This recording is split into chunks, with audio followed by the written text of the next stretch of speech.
All right, guys, welcome back. So we have a 50,000 mile vehicle in my shop. This vehicle was produced. You ready? I'm going to show you that. No, let's. November 6th, 17. I'm going to try not to make you guys dizzy again. Who did that? I didn't even put my feet up there. So who's to blame? We have a 50,000 mile Hyundai in the shop. Check engine lights on, flashing, vehicle won't go anywhere. All right, and I'm going to show you the code. So the code reader says glow relay circuit. It's not glow relay circuit, it's the knock sensor either malfunctioning or actually picking up the slightest amount of knock inside because it's a frequency that mimics that detects knock, not mimics, detects knock in your engine.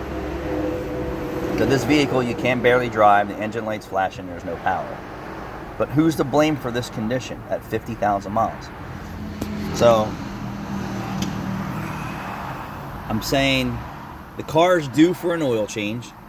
This is not my sticker, this is another Meineke shop. And it's, I don't know if they rated it for 5 or 3, we're gonna call that 50,000 miles. 5304. So the knock sensor is coding, the vehicle has no power, the customer has some complaints about the brake job from the last Meineke shop. Couldn't even really road test the car to say anything past that. The car is in excellent condition, interior cleanliness, hygiene of the vehicle. Outside's clean, it's not disgusting, it doesn't smell. Rain-X wiper blades, 4 new tires, brakes and rotors all the way around. Air filter's brand new. So it seems to me that the customer was maintaining the car. But then I pull the engine oil dipstick and I say, whoa, this is telling me another story.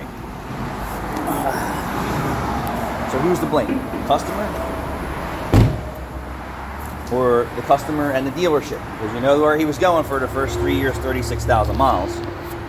Don't say it's a bad engine because I know it's not. Look how black it is, right? And then if you look at the other side of the stick, there's nothing on it. So I'm gonna wipe that off. We're gonna go mechanic style on it. Because I don't have a rag. So we're gonna wipe that off. Now these go in between the intake manifolds, so we're not going into the valve cover like that, some other stupid designs out there from engineers. So black as death. Not enough oil in the engine. So who's to blame? Well, I'll give you a couple scenarios in my mind.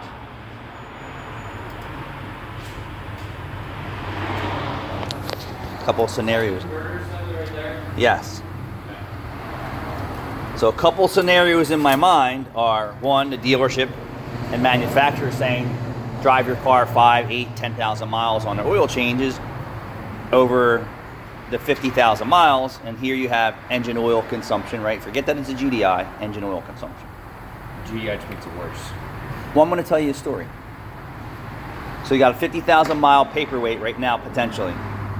The knock sensor's jinging away, meaning it's picking up knock or it's malfunctioning, one or the other. So you either need an engine or you need a knock sensor. But you definitely already have oil consumption, which already means you need a short block. There's no oil leaks. So, I put the blame on the customer and Hyundai or Kia. Then another scenario is the last place you changed the oil, did they even change the oil?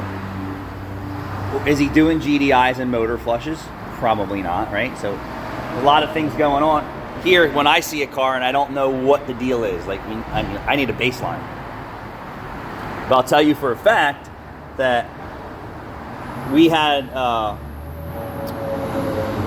Rachel's car in here with this engine, right? And around the same mileage, burning oil. Knock sensor hammering away, burning oil. Finally, I talked to Wayne, who's partners in the Kia dealership. They replaced the short block on her car, and she checks her oil every 3,000 miles and burns 0 oil. She's changed her oil every 3,000 miles now. I told her, don't go over 3,000 miles, or you're going to be back in the same situation. Where you need a motor and you're not going to get another free motor out of them. You're going to be on your own. So I know for a fact when these motors are fresh and maintained properly that they're not burning oil. And she's probably put 10, 15,000 miles on that engine already since, I think, March. Okay. So she's driving the piss out of it, but she's changing it every 3,000 miles. And I taught her how to check it. So this is just a bad scenario. I mean, this car is beautiful. It's not beat to shit. The customer, I guess, was taken care of as much as he possibly could. But I'm not sure if he was listening to the right people. Well, it could be total ignorance, not his fault. It could be that too. Misinformation.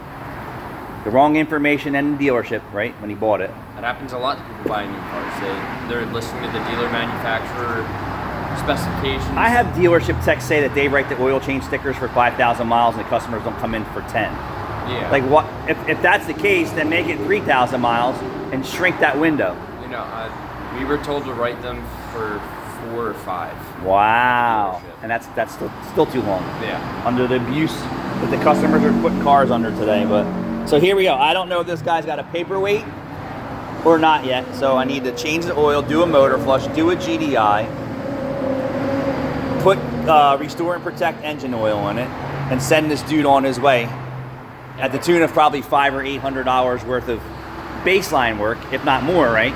Knock sensor, catch up on what I believe is neglected, and see how bad this short block really is.